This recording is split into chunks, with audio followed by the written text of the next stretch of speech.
नमस्कार, बहुत स्वागत है आपका। आप देख रहे हैं चाल चक्र और मैं हूं आपके साथ शैलेंद्र पांडे। कल से शारदीय नवरात्र की शुरुआत होने जा रही है। कल से शारदीय नवरात्र का पर्व अगले 9 दिनों तक पूरे भारत में, पूरे देश विदेश में मनाया जाएगा।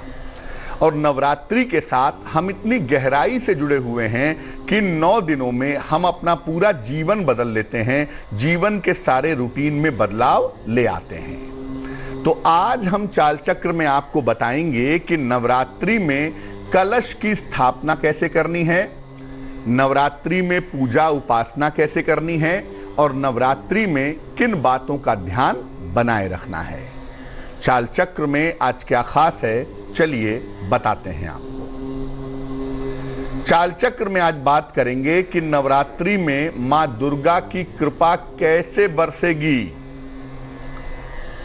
बात करेंगे कि नवरात्रि में कलश की स्थापना कैसे करें, किन ध्यान रखें और विशेष कौन से उपाय करें नवरात्रि में जिससे मां दुर्गा, देवी मां प्रसन्न हो जाएं।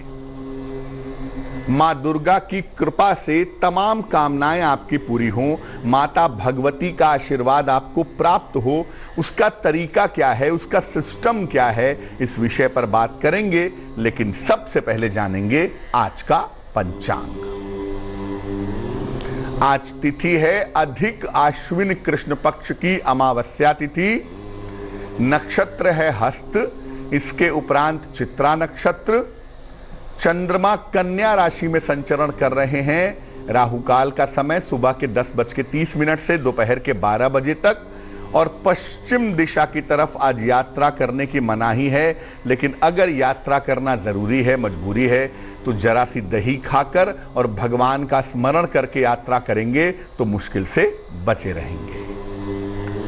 वैसे तो साल भर में 4 बार नवरात्रियां पड़ती हैं और चारों की अलग अलग महिमा है, लेकिन 2 नवरात्रियां विशेष मानी जाती हैं। एक चैत्र की नवरात्रि, आश्विन नवरात्रि। चैत्र की नवरात्रि होती है जिसको हम वासंतिक नवरात्र कहते हैं, और दूसरी होती है आश्विन की नवरात्रि जिसको हम शारदीय नवरात्र कहते हैं। तो ये शारदीय नवरात्रि है, इसकी खास बातों पर आपसे चर्चा करेंगे। लेकिन पहले बता देते हैं आपको वो टेलीफोन नंबर जिस पर टेलीफोन करके आप कार्यक्रम में हमारे साथ जुड़ सकते हैं और अपनी समस्याओं का समाधान जान सकते हैं। हमारा टेलीफोन नंबर नोट करें, 0120480733, 012048073333। इस नंबर पर टेलीफोन करके आप कार्यक्रम में हमारे साथ जुड़ सकते हैं और अपनी समस्याओं का समाधान जान सकते हैं। तो जो नवरात्रि कल से शुरू हो रही है, यानी 17 अक्टूबर से शुरू हो रही है, इसकी खास बातें क्या हैं? देखिए, ये आश्विन शुक्ल पक्ष की शारदीय नवरात्रि है। आश्विन के महीने की नवरात्रि को शारदीय नवरात्र कहते हैं क्योंकि ये शरद ऋतु में पड़ती है। शरद की शुरुआत तकरीबन यहीं से होती है, इसीलिए इसको शारदीय नवरात्रि कहा जाता है। इसे शक्ति प्राप्त करने की नवरात्रि भी कहते हैं। इस नवरात्रि से शक्ति प्राप्त होती है। जो वासंतिक नवरात्रि है, चैत्र वाली, उसमें शक्ति पैदा होती है और शारदीय नवरात्रि में शक्ति प्राप्त होती है। इस बार ये नवरात्रि 17 अक्टूबर से शुरू हो रही है और इसका समापन 24 अक्टूबर को होगा। इस बार नवरात्रि 8 दिन की होगी। 24 तारीख को ही अष्टमी भी है और 24 तारीख को ही नवमी भी है, यानी अष्टमी और नवमी दोनों 24 तारीख को मनाई जाएगी और दशहरा इस बार 25 अक्टूबर को मनाया जाएगा। जब नवरात्रि होती है तो हम ज्योतिष के हिसाब से ये देखते हैं कि माता किस वाहन पर सवार होकर के आ रही हैं और किस वाहन पर सवार होकर के जाएंगी। इसके आधार पर हम ये समझते हैं कि आने वाला वक्त कैसा रहेगा। इस बार माता दुर्गा घोड़े पर सवार होकर आ रही हैं और घोड़े पर सवार होकर के आना अच्छी सूचना नहीं है, क्योंकि घोड़ा युद्ध का प्रतीक है। इसलिए आप देखेंगे कि नवरात्रि के बाद से युद्ध की, विवाद की और रोगों की तमाम स्थितियां बनेंगी और माता दुर्गा की जो विदाई होगी वो भैंसे पर होगी। इसलिए देश में जहां जहां भी सत्ता है, जहां जहां भी शासन है, वहां पर उसके विरोध की स्थिति बनेगी। जो लोग सत्ता में हैं, जो सत्तारूढ़ हैं, सत्ता में हैं, देश को चला रहे हैं, ऐसे लोगों के लिए काफ़ी समस्या की स्थिति बन सकती है। जनता का विरोध प्रदर्शन बढ़ सकता है और सत्तारूढ़ लोगों के लिए समस्याएं, दिक्कतें आ सकती हैं। तो एक बात ये जरूर समझ लीजिए कि नवरात्रि जो है इस बार वो है 8 दिनों की। 24 तारीख को अष्टमी नवमी का पर्व दोनों मनाया जाएगा और 25 तारीख को दशहरा होगा। इस बार माता का जो आगमन है और माता की जो विदाई है वो बहुत शुभ नहीं है, शुभ वाहनों पर नहीं है। इसलिए नवरात्रि के बाद से युद्ध जैसी स्थिति, विवादों जैसी स्थिति, जनता के आक्रोश जैसी स्थितियां निश्चित रूप से बन सकती हैं। नवरात्रि का जब हम पूजन करते हैं, 9 दिनों तक पूजा उपासना करते हैं, तो ज्यादातर घरों में 9 दिन तक कलश की स्थापना भी रहती है। अब आपको बताते हैं कि कलश स्थापना का समय क्या होगा, इसका तरीका क्या होगा, ये आपको बताएंगे। लेकिन पहले आप जानिए कि कलश स्थापित करने का समय क्या होगा। कलश की जो स्थापना है वो आश्विन शुक्ल पक्ष की प्रतिपदा तिथि को की जाती है। कलश की स्थापना आश्विन महीने के शुक्ल पक्ष की पहली तिथि को की जाती है और इस बार जो प्रतिपदा तिथि है वो 17 अक्टूबर की रात को 9:08 तक है। इसीलिए कलश की जो स्थापना होगी वो 17 अक्टूबर को रात में 9:08 के पहले कर ली जाएगी। इसके 4 शुभ मुहूर्त होंगे। 17 अक्टूबर को पहला मुहूर्त होगा सुबह के 7:30 से तकरीबन 9 बजे तक, इसमें स्थापित कर लें। दूसरा मुहूर्त होगा दोपहर के 1:30 से तकरीबन 3 बजे तक। तीसरा मुहूर्त होगा दोपहर के 3 बजे से 4:30 तक और चौथा मुहूर्त होगा शाम को 6 बजे से 7:30 तक। इन चारों मुहूर्त में से जो भी मुहूर्त आपको उपयुक्त लगे, जो भी समय आपके पास हो, उस समय में आप निश्चित रूप से कलश की स्थापना कर सकते हैं। अब एक महत्वपूर्ण सवाल है कि एक आम आदमी, एक साधारण व्यक्ति कलश की स्थापना कैसे करेगा, क्या तरीका होगा, क्या सिस्टम होगा। देखिए, कलश की स्थापना के लिए सबसे पहले अपने पूजा स्थान को, पूजा स्थल को अच्छी तरह से धो करके, पोंछ करके शुद्ध कर लें, साफ कर लें। एक लकड़ी का पटरा रखें या लकड़ी की एक चौकी रखें, उसके ऊपर लाल रंग का कपड़ा बिछा लें। इस कपड़े पर थोड़ा थोड़ा सा चावल रखना चाहिए और चावल रखते हुए सबसे पहले भगवान गणेश का स्मरण करें। कपड़े पे थोड़ा थोड़ा चावल रखते जाएं और भगवान गणेश का स्मरण करें, भगवान गणेश को याद करें। एक मिट्टी का बड़ा सा पात्र ले लें और उसमें जौ बो दें। मिट्टी में, उसके अंदर मिट्टी भर करके उसमें जौ बो दें। अब इस पात्र पर कलश स्थापित करेंगे, जिसमें जौ बोया है उसी के ऊपर कलश रखेंगे। कलश में जल भरा होना चाहिए। कलश पर रोली से बना हुआ स्वस्तिक, रोली से स्वस्तिक बना दें कलश पर, या कलश पर रोली से ओम बना दें। कलश का जो मुख है, जो गर्दन है, उसके ऊपर रक्षा सूत्र यानी मौली या कलावा बांध दें। कलश के अंदर जो पानी भरा है उसमें एक सुपारी डाल दें, उसमें एक सिक्का डाल दें और उसके बाद उसके मुख पर, कलश के ऊपर आम के या अशोक के पत्ते रखें। कलश के मुख को ढक्कन से ढक दें और ढक्कन पर चावल भर दें। एक नारियल ले लें, इस पर चुनरी लपेट लें, रक्षा सूत्र से लपेट करके बांध लें। अब इस नारियल को कलश के ढक्कन पर रखते हुए सभी देवी देवताओं का आवाहन करना चाहिए। आप कलश के ढक्कन पर नारियल रखें और उस समय सारे देवी देवताओं का स्मरण करते हुए, उन्हें प्रणाम करते हुए उसको स्थापित कर दें। ये आपकी कलश की स्थापना हो गई सरल तरीके से।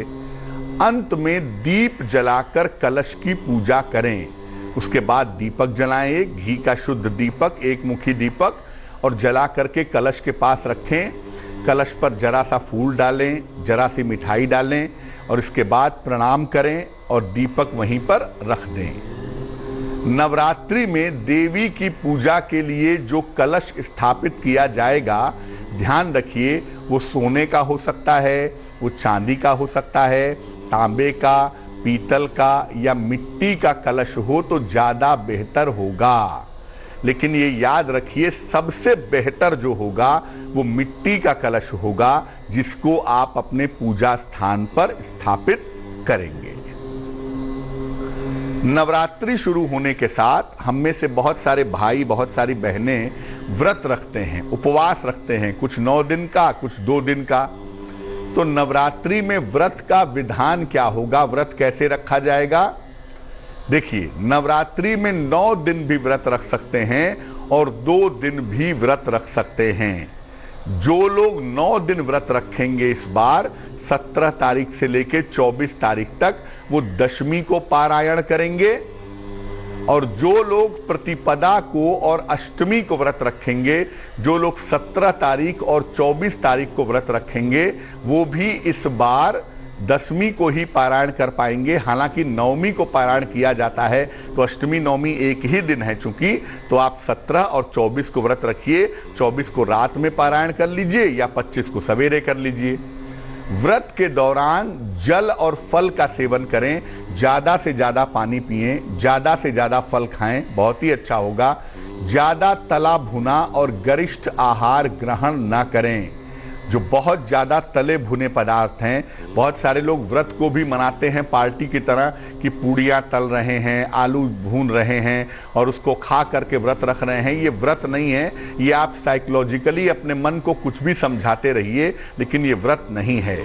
इसलिए ज़्यादा तला भुना और गरिष्ठ आहार ग्रहण न करें, क्योंकि ऐसा करने से एक तो सेहत बिगड़ेगी और दूसरा ऐसा करके आप अपने शरीर को नुकसान पहुंचा सकते हैं। इसलिए अगर नवरात्रि का वास्तव में फ़ायदा लेना है तो दिन भर में 1 बार या 2 बार फल खाइए और ज़्यादा से ज़्यादा दिन भर में नींबू पानी पीजिए, तब जाकर के शरीर विषमुक्त होगा और तब जाकर के व्रत उपवास का आपको फ़ायदा होगा। अब ये जानते हैं कि नवरात्रि में विशेष कामनाओं के लिए कैसी पूजा करें। नवरात्रि में जो विशेष कामनाएं हैं, इनको पूरा करने के लिए नवरात्रि में कौन सा मंत्र पढ़ें, क्या करें? अगर कोई पुरुष है जिसकी शादी नहीं हो पा रही है, वो अच्छी पत्नी चाहते हैं और चाहते हैं कि उनका जल्दी विवाह हो जाए, तो क्या करेंगे?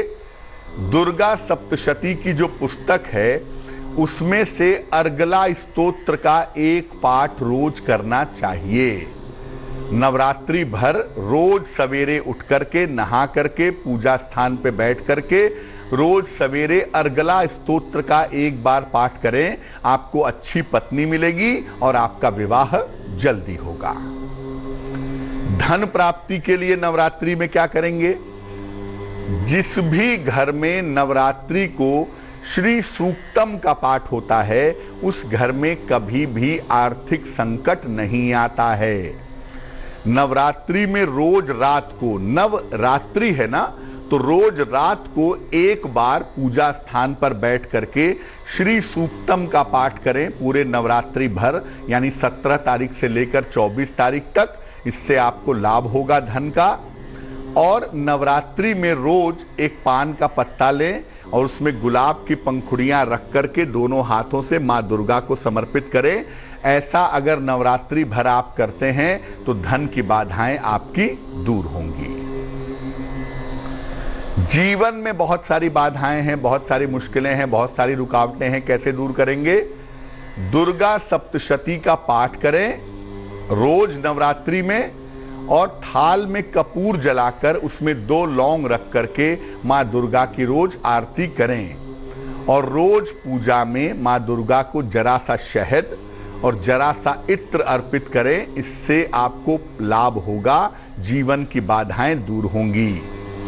नवरात्रि में राम रक्षा स्तोत्र का पाठ करना भी बड़ा फायदेमंद होता है।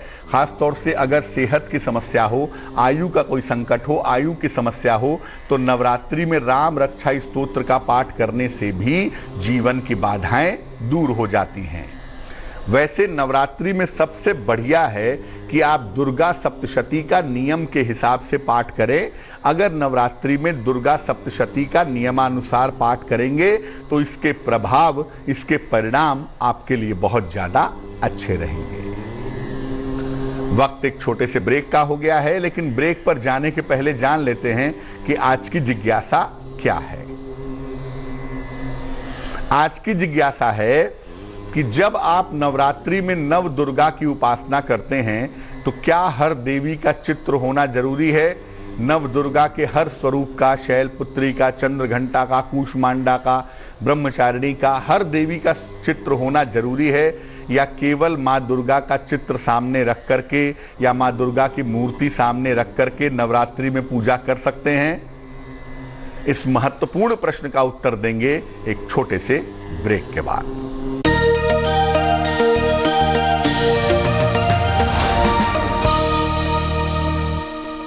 स्वागत है आपका ब्रेक के बाद। ब्रेक पर जाने के पहले हम आपको नवरात्रि के कलश स्थापना का और पूजा का विधान बता रहे थे। इस बीच एक दर्शक जुड़ गए हैं, अनिल कुमार गुप्ता जी हैं कानपुर से, उनसे बात करते हैं। अनिल जी बताइए। हाँ, अपनी बेटी के बारे में पूछना था। डेट ऑफ बर्थ बोलिए बेटी की। 10/10/2003। समय बताइए। 10:55। सुबह या शाम? शाम को।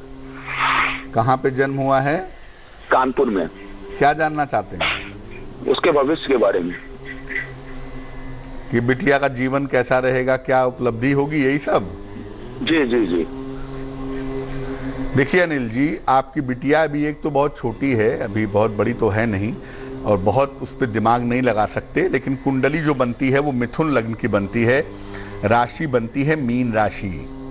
शुरुआत में थोड़ा स्वास्थ्य गड़बड़ रहा है, बीमारियां काफ़ी रही हैं, लेकिन आने वाले समय में जो शिक्षा की स्थिति है वो काफ़ी बेहतर है। अगर ये फाइनेंस के क्षेत्र में जाएं, मैनेजमेंट के क्षेत्र में जाएं या मेडिकल के क्षेत्र में जाएं तो इनके लिए करियर काफ़ी अच्छा हो सकता है। ऐसे करियर में ये सफलता निश्चित रूप से पा सकती हैं, भविष्य अच्छा है। इस कुंडली की मुश्किल ये है कि मंगल थोड़ा गड़बड़ है, तो थोड़ा चोट चपेट से इनको बचना होगा और पेट की समस्याओं का थोड़ा ध्यान रखना होगा। इनका करियर अच्छा हो, भविष्य में शिक्षा अच्छी हो, जीवन में तरक्की कर सकें, बेवजह की चिंता तनाव ना हो, डिप्रेशन जैसी स्थिति ना बने, इसके लिए इनको एक पन्ना बनवा करके पहना दीजिए। तकरीबन 6 से 8 रत्ती का पन्ना चांदी की अंगूठी में, दाहिने हाथ की सबसे छोटी उंगली में, बुधवार की शाम को पन्ना पहनाने से लाभ होगा। वक्त एक और छोटे से ब्रेक का हो गया है और ब्रेक के बाद वापस आएंगे तो बात आपके राशियों की करेंगे, आपके सवाल के जवाब भी देंगे।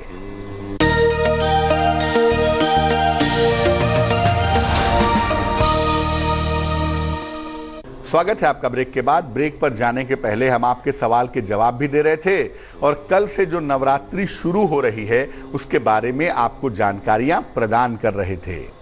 बात अब आपके राशियों की करेंगे, आपके और भी सवालों के जवाब देंगे। इसके पहले स्वस्थ रहने के सरल उपाय निरोगी भव में। सप्ताह में एक बार अपने बालों में शुद्ध सरसों का तेल लगाएं अच्छी तरीके से और बढ़िया से मालिश करें।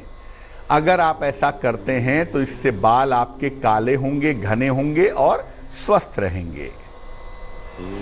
चलिए राशियों के सिलसिले की शुरुआत करते हैं। सबसे पहले मेष राशि। मेष राशि, खान पान का ख्याल रखें, वाद विवाद से बचाव करें, संतान पक्ष से आपको सुख मिलेगा। शुभ रंग आपका सफेद और भाग्य 65%। वृष राशि, वाहन का सुख मिलेगा, नौकरी में परिवर्तन हो सकता है, परिवार में प्रसन्नता रहेगी। शुभ रंग आपका नीला और भाग्य साथ निभाएगा 75%। मिथुन राशि, वैवाहिक जीवन में समस्या आ सकती है, प्रेम संबंधों का ध्यान रखें, सफेद मिठाई का दान करें। शुभ रंग आपका धानी और भाग्य साथ निभाएगा 60%। कर्क राशि, तमाम समस्याएं आपकी हल होंगी, धन की प्राप्ति होगी, दौड़ भाग बढ़ी रहेगी। शुभ रंग आपका पीला और भाग्य साथ निभाएगा 70%। सिंह राशि, उच्चाधिकारियों से सहयोग मिलेगा, संतान पक्ष की उन्नति होगी, नया वाहन खरीद सकते हैं। शुभ रंग लाल और भाग्य साथ निभाएगा 80%। कन्या राशि, नौकरी में परिवर्तन होगा, धन लाभ के योग बन रहे हैं, किसी अतिथि का आगमन होगा। शुभ रंग आपका नीला और भाग्य होगा 90%। तुला राशि, धन के नुकसान से बचाव करें, चोट चपेट का ध्यान रखें, धैर्य से प्रिय से दूरियों को मेंटेन करें, क्योंकि कहीं ना कहीं प्रेमी के साथ दूरियां हो सकती हैं। शुभ रंग आपका गुलाबी और भाग्य होगा 60%। वृश्चिक राशि, आर्थिक लाभ के योग बन रहे हैं, संतान की उन्नति होगी, हो सकता है किसी चीज की खरीदारी में व्यस्त रहें। शुभ रंग सफेद और भाग्य होगा 70%। धनु राशि, डूबा हुआ धन मिलेगा, करियर में सुधार होगा, मन की चिंताएं दूर होंगी। शुभ रंग धानी और भाग्य होगा 80%। मकर राशि, कारोबार में लाभ होगा, सेहत अच्छी रहेगी, लंबी यात्रा के योग बन रहे हैं। शुभ रंग लाल और भाग्य होगा 75%। कुंभ राशि, स्वास्थ्य का ध्यान रखें, वाद विवाद से बचाव करें, भगवान शिव को जल अर्पित करें। शुभ रंग ग्रे और भाग्य होगा 60%। मीन राशि, कारोबार में सुधार होगा, कर्ज की स्थिति में राहत मिलेगी, चिंताएं आपकी थोड़ी कम होंगी। शुभ रंग बैंगनी और भाग्य होगा 70%। एक दर्शक जुड़ रहे हैं, अर्जुन हैं हमारे साथ लखनऊ से, उनसे बात करते हैं। अर्जुन बताइए। सर, मैं बेटे की जन्म कुंडली के बारे में जानना चाहता हूँ sir. Date of birth sir? Date of birth क्या है? 17/9/17 को, 2017 को। समय बताइए। समय सवेरे 5:45 बजे का। कहाँ पे जन्म हुआ है? सर, इलाहाबाद में। प्रयागराज में। जी सर। क्या जानना चाहते हैं? तो बच्चा बहुत ही छोटा है, क्या जानना चाहते हैं? सर, बच्चा दुखी रहता है, मतलब कभी उदास रहता है, कभी मतलब चोट लगती है, और कुछ जैसे मतलब खाता पीता इंटरेस्ट नहीं रखता। आपके बेटे की कुंडली सिंह लग्न की है और राशि बनती है कर्क, चंद्रमा राहु के साथ विद्यमान है, और जन्म से लेके 12 साल तक जिस ग्रह का प्रभाव होता है वो होता है चंद्रमा, और चंद्रमा चूंकि कमजोर है कुंडली में, इस वजह से स्वास्थ्य में दिक्कतें आ सकती हैं और खाने पीने में चोट चपेट में समस्याओं की संभावना बन सकती है। जब तक ये बच्चा 8 साल का नहीं हो जाता, यानी 2025 तक, तब तक इस बच्चे की माताजी नित्य प्रातः इस बच्चे के लिए ओम नमः शिवाय का जप करेंगी, डेली मॉर्निंग 108 बार। और इस बच्चे को गले में एक चांदी का अर्धचंद्र लाल धागे में बनवा करके सोमवार की रात को आप पहना दीजिए, उससे आपके बेटे के जीवन की मुश्किलें दूर हो जाएंगी। चलिए अब बात कर लेते हैं उनकी जिनका है आज जन्मदिन। जिन लोगों का आज जन्मदिन है उन्हें हम सबकी तरफ से जन्मदिन की हार्दिक शुभकामनाएं। आने वाले वर्ष में मानसिक और शारीरिक समस्याओं में सुधार होगा। जो लोग अविवाहित हैं उनका विवाह इस साल हो सकता है। इस साल स्थान परिवर्तन भी होगा और विदेश जाने की बेहतर संभावनाएं भी बनेंगी।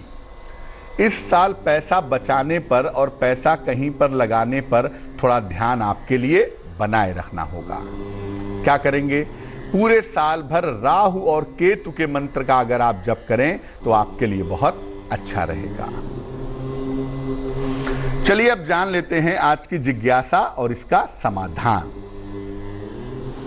आज की जिज्ञासा है कि क्या नवरात्रि में नव दुर्गा की उपासना के लिए हर देवी का चित्र या हर देवी की मूर्ति का होना जरूरी है? देखिए, नवरात्रि में नव दुर्गा के हर स्वरूप का चित्र रख करके अगर आप पूजा उपासना करें तो बहुत ही अच्छा होगा। लेकिन अगर ऐसा नहीं हो पाता तो केवल मां दुर्गा का चित्र या उनकी मूर्ति स्थापित करके भी आप पूजा कर सकते हैं। लेकिन हर दिन जिस देवी का समय होता है, जिस देवी का दिन होता है, पूजा करते समय उनका ध्यान जरूर करें। चलिए अब जान लेते हैं आज का महत्वपूर्ण समय क्या है शुभ पहर में। आज का शुभ पहर है रात के 9 बजे से 10:30 तक। इस समय में घर में दक्षिण दिशा की ओर एक दीपक जलाइए। आपके पितरों की, पूर्वजों की आत्मा को शांति मिलेगी। सरसों के तेल का दीपक होगा, लेकिन करेंगे शुभ पहर में ही, और वो समय होगा रात के 9 बजे से 10:30 के बीच में। तो आज के लिए चाल चक्र में बस इतना ही। स्वस्थ रहिए, प्रसन्न रहिए, अपना बहुत ख्याल रखिए। मुझे दीजिए इजाजत और आगे जरूर देखिए रिश्तों की कहानी संजय सिन्हा के साथ। नमस्कार। लेटेस्ट खबरों के लिए यूं ही देखते रहिए तेज, और इस वीडियो के पसंद आने पर लाइक, शेयर एंड सब्सक्राइब करना ना भूलें।